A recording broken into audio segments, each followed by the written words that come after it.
komunikasi di kelas. Ada 3 pola komunikasi yang dapat digunakan untuk mengembangkan interaksi antara guru dengan siswa. Yang pertama ada komunikasi sebagai interaksi atau komunikasi dua arah. Komunikasi ini di antara guru dan siswa mempunyai peran yang sama, yaitu sebagai pemberi aksi dan penerima aksi. Terjadi hubungan dua arah tetapi terbatas antara guru dan siswa secara individual. Guru dan siswa dapat saling memberi dan menerima, tetapi antara siswa satu dan siswa lainnya tidak ada hubungan. Siswa tidak dapat berdiskusi dengan teman atau bertanya sesama temannya. Yang kedua, ada komunikasi sebagai aksi atau komunikasi satu arah. Dalam komunikasi ini, guru berperan sebagai pemberi aksi dan siswa sebagai penerima aksi. Guru aktif dan siswa pasif. Ceramah pada dasarnya adalah komunikasi satu arah. Komunikasi ini kurang banyak menghidupkan kegiatan siswa belajar. Yang ketiga, ada komunikasi banyak arah atau komunikasi sebagai transaksi. Komunikasi ini tidak hanya melibatkan interaksi yang dinamis antara guru dengan siswa, tetapi juga melibatkan interaksi yang dinamis antara siswa satu dengan siswa lainnya. Proses belajar mengajar dengan pola komunikasi ini mengarah kepada proses pengajaran yang mengembangkan kegiatan siswa yang optimal, sehingga menumbuhkan siswa belajar aktif. Diskusi dan simulasi merupakan strategi yang dapat dikembangkan dalam komunikasi ini. Terdapat 5 strategi yang dapat dikembangkan dalam upaya membangun komunikasi. Yang pertama yaitu respect. Hal pertama dalam mengembangkan komunikasi yang efektif adalah sikap menghargai setiap individu yang menjadi sasaran pesan yang kita sampaikan. Pahami bahwa seorang pendidik harus bisa menghargai setiap siswa yang dihadapinya.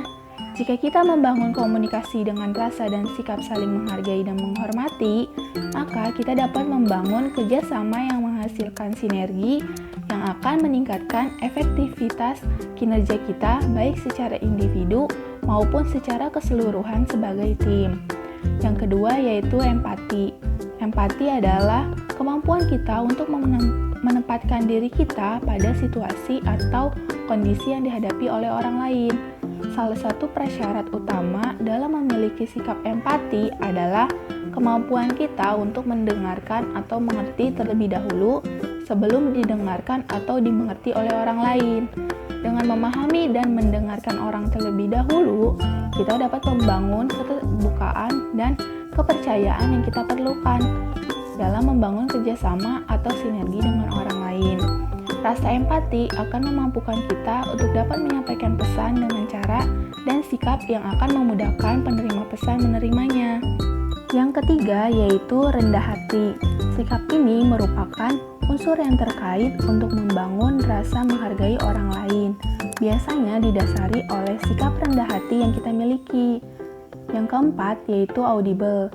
Makna dari audible itu dapat didengarkan atau dimengerti dengan baik. Jika berempati, berarti kita harus mendengarkan terlebih dahulu atau mampu menerima umpan balik dengan baik. Maka audible berarti pesan yang kita sampaikan dapat diterima oleh penerima pesan. Hal ini mengatakan bahwa pesan harus disampaikan melalui media hingga dapat diterima dengan baik oleh penerima pesan. Hal ini mengacu pada kemampuan kita untuk menggunakan berbagai media maupun perlengkapan atau alat bantu visual yang akan membantu kita agar pesan yang kita sampaikan dapat diterima dengan baik. Yang terakhir ada jelas.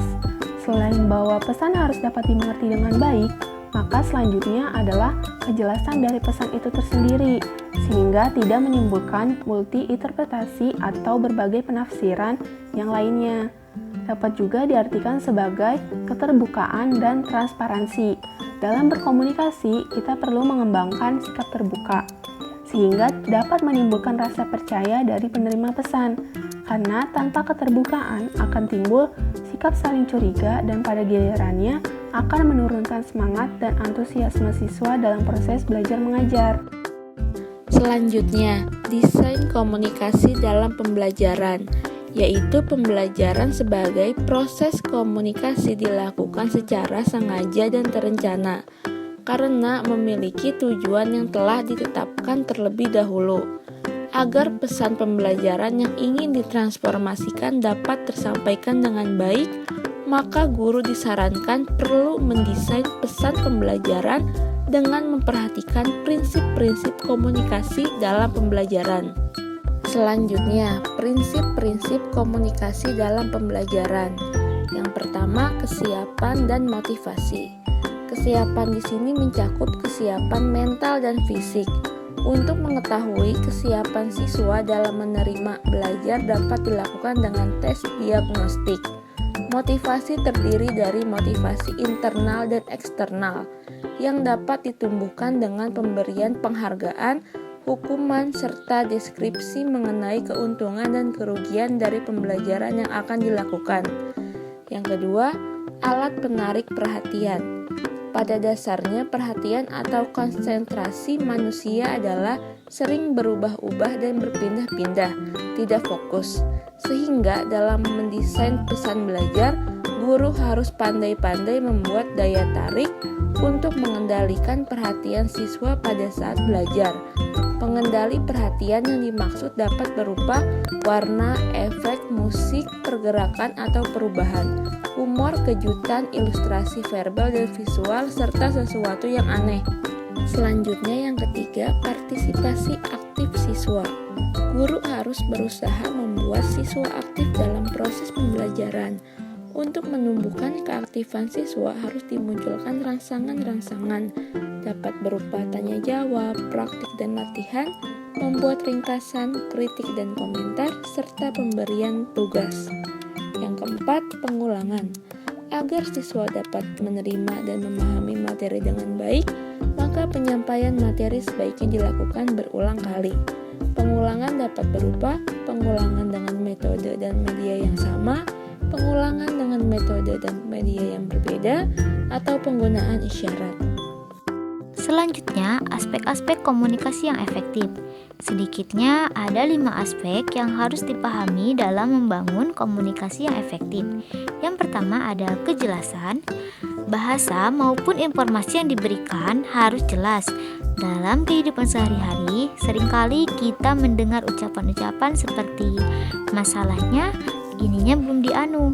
Nah, dalam kalimat tersebut, apa yang dimaksudkan dengan ini dan anu akan lebih mudah dipahami maknanya bila misalnya kata ini diganti dengan buku dan kata anu diganti dengan beri.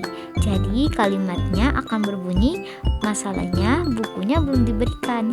Sehingga dalam konteks kejelasan kita perlu menggunakan kalimat-kalimat yang tepat dan jangan menggunakan kata-kata yang ambigu seperti ini, itu, dan anu. Akan lebih baik jika kita sebutkan objek yang kita tuju dalam kalimat yang kita ucapkan. Kemudian yang kedua ada ketepatan. Bahasa dan informasi yang disampaikan harus betul-betul akurat atau tepat. Bahasa yang digunakan harus sesuai dengan informasi yang disampaikan dan benar. Benar di sini artinya bahwa sesuai dengan apa yang sesungguhnya ingin disampaikan. Bisa saja informasi yang ingin disampaikan belum pasti kebenarannya, tetapi apa yang kita sampaikan adalah benar-benar apa yang kita ketahui. Itulah yang dimaksud dengan akurasi di sini.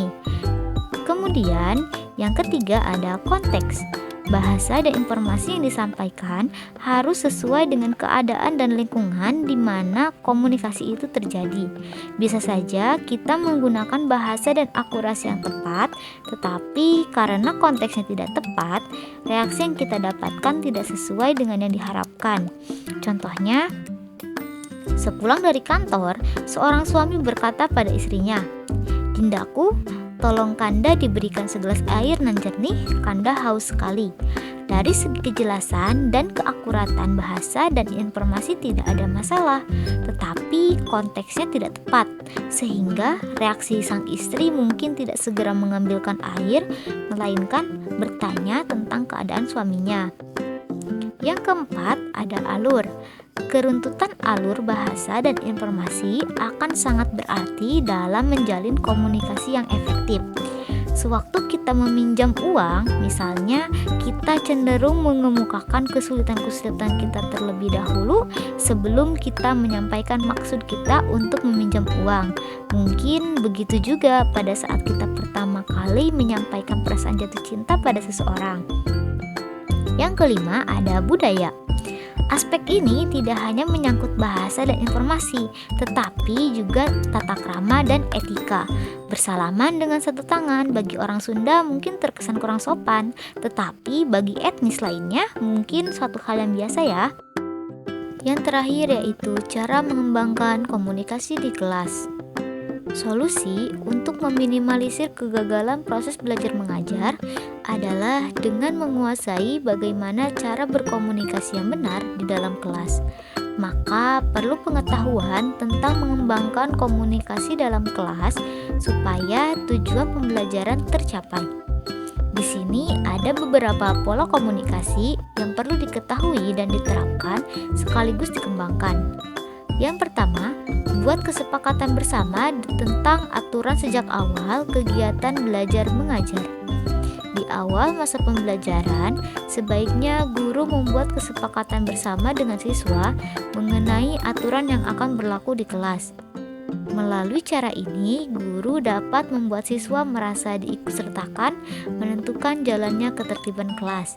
Ini juga bertujuan memberikan mereka perasaan akan tanggung jawab.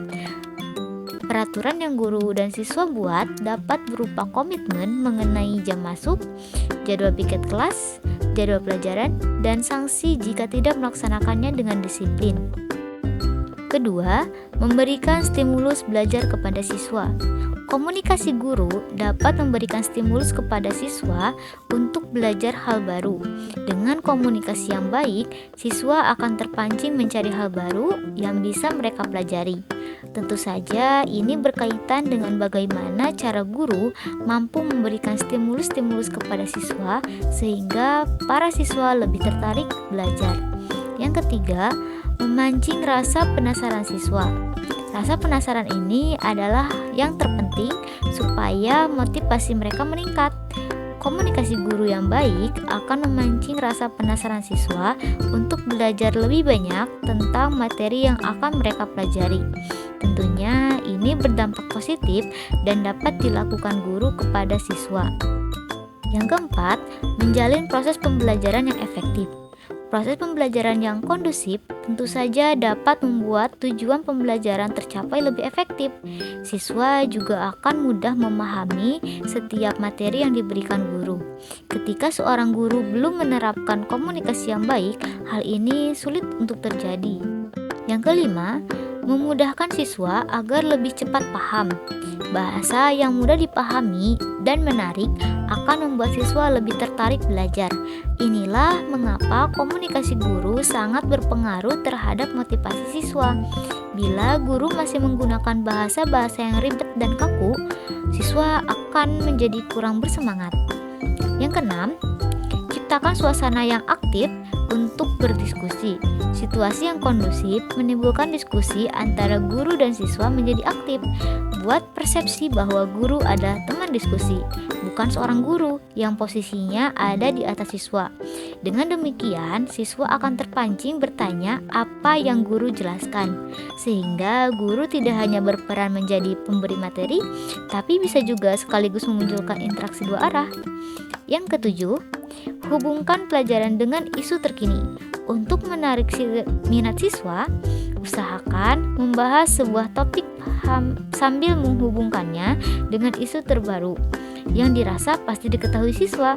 Biasanya guru yang demikian kerap dianggap lebih friendly dan disenangi daripada guru yang menggunakan pendekatan kaku.